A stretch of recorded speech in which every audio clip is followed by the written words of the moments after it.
Yesterday morning, I made a recording when I was out and about. It did not take, for whatever reason, it did not record, so I'm making it again. So, for those of you in Virginia in particular, we have off-season elections, which means for the uninitiated, that means that in odd years and non-presidential years, we have our full spate of all the constitutional offices in Virginia, the governor, lieutenant governor, attorney general, and of course the legislature. And this year is our off season election.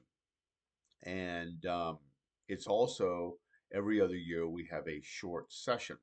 So this is a short session, which, if I have it right, and I'm hardly an expert, is about 45 days. So for 45 days, then the legislature will duke it out. And of course, the Democrats have told us last time that they want to keep their power, and so they're not going to do anything particularly controversial. And the Republicans have said that they want to keep, or they want to gain their power, uh, and retain the governorship, etc. And so they're not going to do anything particularly amazing either. So it's a wonder anything gets done with everybody playing defense. So I want to put a basic message out to everybody to say that in Virginia, we need to start gathering ourselves together, those who have been victimized by crime, those who have been put in positions where they've been stigmatized, particularly like due to sex offenses, and fight back. And again, I'm not saying anything more than what would be righteous and honorable and fair and decent. And that is, if you have been hit with a sex charge, or you have, whether it was warranted or not, the rules and the punishment and the perpetuality of it is so much worse than the rest of us. It's not even funny. I mean, I I know people who were put in prison. Somebody was put in his fourth and fifth time for DUI, fourth and fifth time in the 6 months in which I was actively incarcerated. That doesn't include probation. It does include what they held over my head. It does include the two probation violations they alleged, both of which were dismissed. It doesn't include any of that. It includes um, really onerous requirements. And when I say onerous, that's my viewpoint. The rest of the population would find it onerous too if suddenly the police showed up at your door and said, "Oh, we're doing a check for this, we're doing a check for that," or they call you and they say, you have to stay home for the next 4 hours. We'll be by sometime in there. They would view that as onerous too. So, for all those of you who have been so victimized, it's time to kind of get together on this. All right. I know some people are in various stages where they're in probation and they can't be out there so much because the probation officer has his or her thumb on you. I know that there are a number of people who are claiming to suffer from PTSD and are suffering from PTSD like symptoms as a result of what happened with the police. So if they had an alcohol or drug addiction that caused, excuse me, their inhibitions to go down, etc., and they were subsequently convicted as if they were the worst trafficker in the world because the public has no distinction, no understanding of how this really works. Please join the fight. You can do something. Even people on probation, you can do something. You can write a letter, a draft, send it through an email. Hell, I'll drive to your house and pick it up. Okay, you can sign a petition. You can pick up the phone and call your legislators. You can join us on Lobby Day potentially in Richmond, or you can do it by um, remote means. All right, there's a number of ways that we can do this where we can not entirely violate probation rules. I'm not suggesting that, but there's just much more that you could do. I did it all while I was on probation, and you can too. You just have to be willing to do it. So please, when we go forward, join the fight. Contact me. I've already got a couple people contacting me. Um, Two are former law enforcement. Um, I had an attorney contact me. Please, please, let's see what we can do to gather together and really be a fighting force. Last couple of years, we're able to stop the very worst offenses. It's not enough to get in the fight.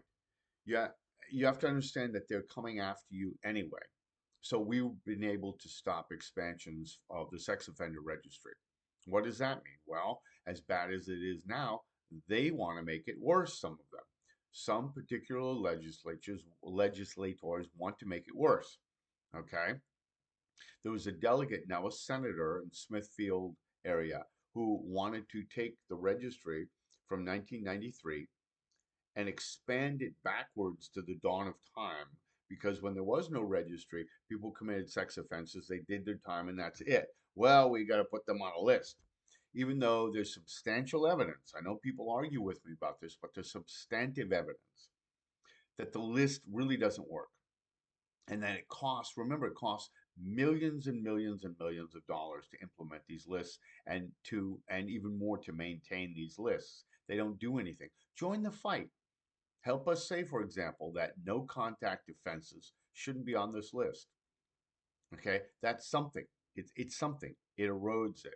Or we could remove the list and say entirely, or say nobody should be on this list for more than 5 years. Or police have certain guidelines. They can't be on dating sites. They have to have a warrant before they absolutely initiate any kind of action on here. We used to believe in these principles that were Fourth Amendment, and now they've got the public thinking that the police can do whatever they want, as long as they have a really good reason.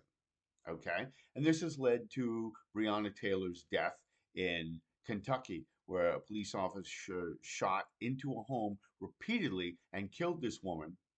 And incredibly, he was held responsible not for killing her, but for errantly, incorrectly following police procedure and shooting into the home. Okay. And what about George Floyd? We have to see him, what, 2 years in a row being killed in front of our eyes before finally, a couple of states managed to get it over the finish line, Connecticut and Colorado, I think, to say that no knock warrants in Breonna Taylor's case and chokeholds in George Floyd's case were not allowed. Just a handful of states managed to push this through. Okay, we can do better than this. So join the fight if you're really interested. You don't have to do much. There's a couple months out of the year where the legislature gets together, but we need people to listen in on committees. We need them to sign up to speak. We need them to send letters. We need them to make phone calls. Okay, and we can do it together as a group. In fact, it's better. For those of you who want to go it alone, I'm telling you, it doesn't work as much.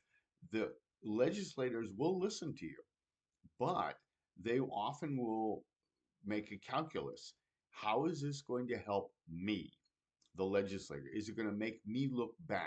Am I going to get doused by my fellow legislators? But you know what? If you show up in their office with 30 people, and then the next time you show up with 50 people, they kind of have to listen to what you have to say, because they assume there's probably another 250 people that this affects at least, and that aren't coming forward, but are behind this effort. And we've been able to stop, the last couple of years, the worst abuses. The only thing that's gotten by, unfortunately, is keeping so-called sex offenders out of emergency shelters. Okay, so and not even fully keeping them out, but keeping them out if they don't immediately report their status to the manager in charge. So at least you can go to a shelter, but you have to worry this manager and everybody around them that you're some kind of scary entity. Okay. And again, public, if you want to ask me about these things, feel free to ask me about them, but don't assume that everybody is cut from the exact same cloth. Okay. Just like you can't assume that when the police use in their report rape, it means what you have classically come to believe is rape. It doesn't mean that. Okay. In Kentucky, I think it is, third or fourth degree rape is consensual sex with a minor who is above the age of 15 or something like that. Okay. I'm not saying you should do it. I'm not saying it was a good idea for this person to do it. I'm saying that the word rape is an incendiary word that's used deliberately so that people go, oh my goodness, there's something scary, when in fact it's something that people engage in all the time when they were younger, with their 15-year-old girlfriend when they were 16 or 17. Well, that's considered rape in some places. Okay. You need to know that. So please join the fight if you're so inclined. Help us do something to not only advance the cause of really making it a safer Commonwealth without putting onerous requirements on people so they can't get a job, they can't earn a living, they can't make they can't make that positive transition into life again, or to prevent the worst scenarios of making it even harder for people because it's very, very easy to beat on the stigmatized, the marginalized, and beat your chest and make it sound like you're doing some amazing thing for the public when all you're really doing is harming people and their families. Please contact me. Let me know what you can do here for this upcoming session in January. This is Norman Michael Ation for ICAC Unpacked. Have a good day.